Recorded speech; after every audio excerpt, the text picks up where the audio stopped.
cache pas qu'il y a un peu d'émotion dans l'air, car ça sera mon dernier Télématin. Mais oui, justement, j'allais vous en toucher un mot. Ça a été un plaisir, en tout cas pour moi, de vous avoir de l'autre côté de la passerelle, de vous rencontrer cette année. Vous m'avez fait un compliment, je vous le rends. Vous êtes belle et fraîche également et je vous souhaite bonne route, Julia Vignali. Merci Zora. À bientôt, À bientôt et tout de bonne suite dans matinale. Télématin.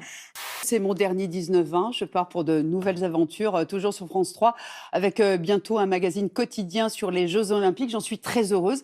Pendant 13 ans, j'ai eu en tout cas beaucoup de plaisir à vous retrouver à 19h30. Merci sincèrement de votre fidélité, de votre confiance aussi.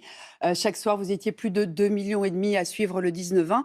Alors ça fait chaud au cœur. C'était aussi une immense responsabilité.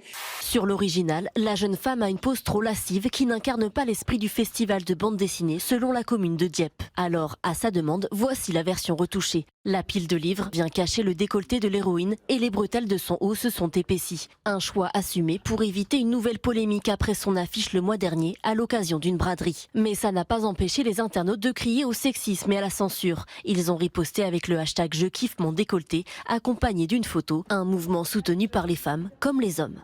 Nous avons pensé que la représentation d'une jeune femme en pose lascive avec un décolleté certes léger n'entrait pas dans la vision que nous nous faisons de la lutte contre les discriminations. Vous vous rendez compte? Revoyons encore ça. Revoyons encore. Donc la jeune femme à gauche, quand nous avons vu l'affiche, nous avons alerté l'association en pose lascive. Voilà. C'est gênant, hein, une trompe sur le front comme ça. C'est-à-dire que je sais pas de quel côté la mettre. Bah quoi oui, non, t'as raison, c'est une vraie question. C'est une vraie question. Mais tu verras, une fois que tu auras trouvé un côté, tu changeras pas. Si elle tenait comme ça, ce serait plus pratique. Faut que tu choisisses de quel côté tu portes. Ils ont analysé l'orgasme féminin qui a longtemps été considéré comme l'un des plus grands mystères de ce bas monde, surtout pour nous, les hommes. Leur conclusion est la suivante. Il y a 3 types d'orgasmes féminins, imagés par ces chercheurs. La première, c'est la vague, qui vous fait vivre apparemment de courtes rafales de contractions pelviennes précédées d'un rythme entraînant tension puis relâchement du plancher pelvien. Oui, ça correspond. Hein. Ouais. Avec Thomas, en fait, on ne s'est jamais couché ensemble, mais on s'est réveillés ensemble. C'est le miracle de la télévision. Pendant 2 ans, je l'ai vu, par exemple, se laver les dents dans les toilettes de France Télévisions. D'ailleurs, je dois vous témoigner de son hygiène irréprochable. Impeccable. Et ça, j'ai vraiment apprécié. Merci. Bon, cela dit, parce qu'on est assez proches quand même. Il y a aussi le volcan, détaillé par ces chercheurs tchèques. Là, c'est précédé de tensions croissantes du plancher pelvien tirant vers le haut. C'est la réduction pérénéale, ça. Ouais. Sans doute. Et enfin, et à mon avis, vous êtes de cette équipe, la team Avalanche, qui se traduit par des contractions basses du plancher pelvien de fortes et maintenues tout au long d'une stimulation. Bref, il y a 3 styles. Mais donc, on peut avoir les 3 dans une vie ou on a oui, un bien profil sûr, bien sûr. Vous pouvez passer de l'un à l'autre. C'est plutôt Avalanche. Moi, c'est plus... Ouais, je sais pas.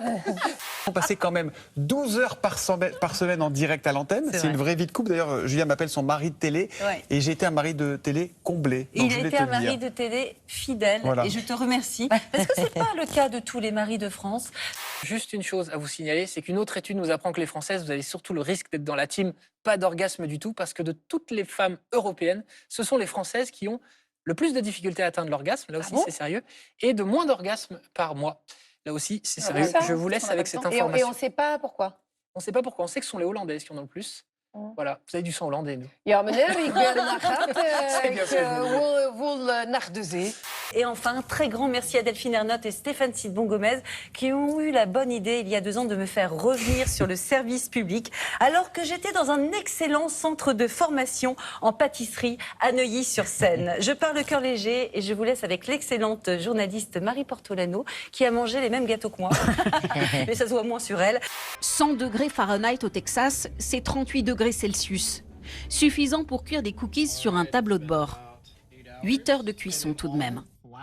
Oh mon Dieu, ça a fait de vrais cookies. Ce Texan s'en amuse, mais la chaleur inquiète les autorités. Avec le taux d'humidité très élevé, les températures ressenties peuvent dépasser les 45 degrés à l'ombre, avec un risque réel sur la santé. Ah oui, super. Baignoire d'angle, double vasque. Oh merci, double vasque. Je me suis pas fait mal, hein. Pardon, excusez-moi, pardon. Très franchement, je vais essayer de ne pas trop vous décourager. Oh, pardon, excusez-moi. Jamais les Français n'ont eu autant envie de voyager.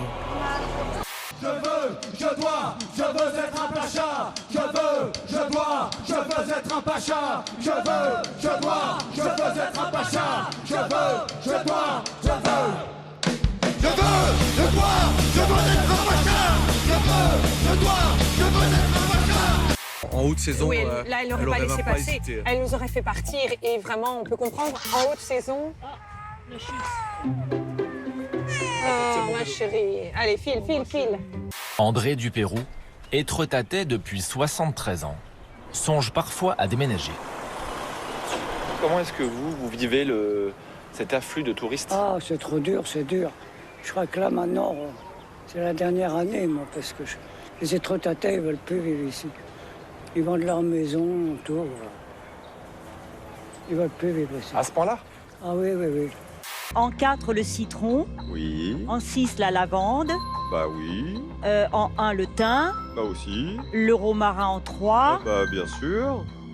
Alors là, après. L'anis en 2. L'anis vert, oui. Et le 7. Ah, c'est quand même pas l'arsenic. Non, je rigole. En Provence. Dans ce Mission Impossible, vous parlez français. Un tout petit peu, mais quand même. Alors qu'est-ce que vous pouvez nous dire? Can you say? Please, s'il vous plaît, quelques mots. S'il vous plaît, merci. De rien. Je ne veux pas être ridicule, les gens vont se dire j'aurais dû m'entraîner un peu pour vous. Ok.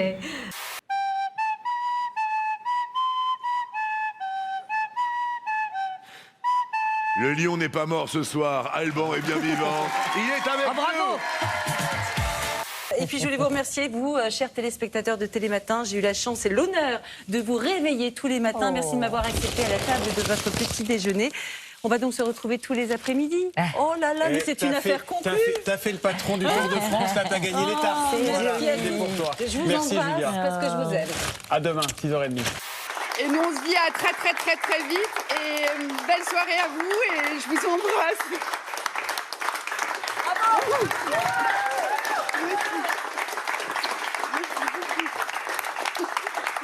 Peut-être, vous pouvez nous dire au revoir en français? Au revoir.